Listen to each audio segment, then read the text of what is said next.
L'homme ne vivra pas de pain seulement, mais de toute parole qui sort de la bouche de Dieu. Voici votre moment de méditation quotidienne. Pour mieux connaître Jésus-Christ.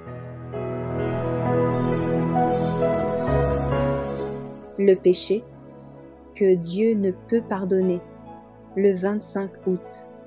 C'est pourquoi je vous dis, tout péché et tout blasphème sera pardonné aux hommes, mais le blasphème contre l'Esprit ne sera point pardonné.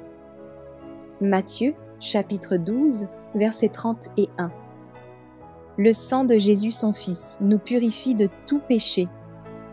1 Jean 1er chapitre, verset 7.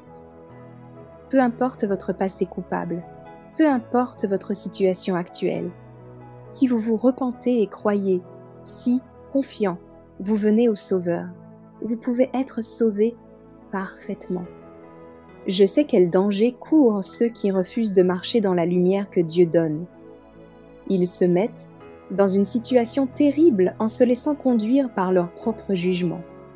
Leur conscience devient toujours plus insensible à la voix de Dieu qui leur paraît toujours plus distante. Et ils restent dans leur état de propre justice. Dans leur obstination, ils résistent à chaque appel, méprisent les conseils et refusent les moyens mis à leur disposition pour leur salut.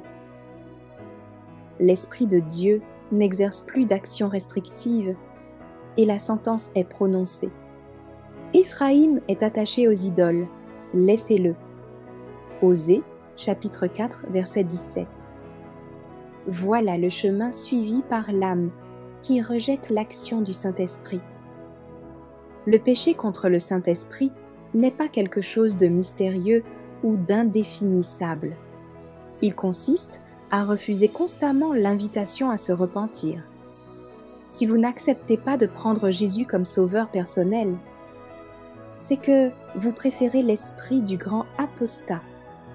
Vous choisissez de vivre dans son ambiance plutôt que dans celle du Père et du Fils. C'est votre droit, mais que la présentation d'un si triste sujet ne décourage personne.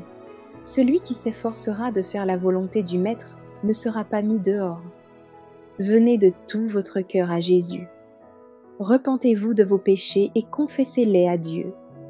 Abandonnez toute iniquité et vous pourrez vous approprier toutes ses promesses.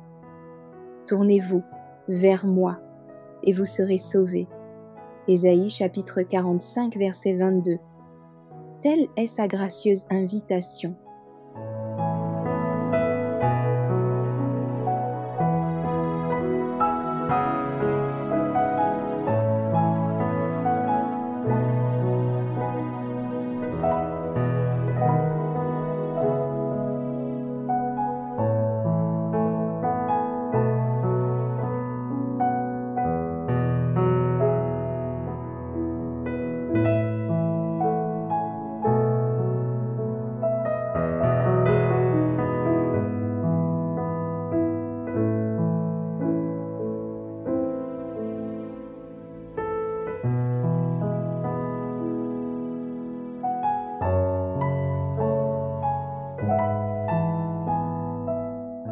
Merci d'avoir écouté cette présentation.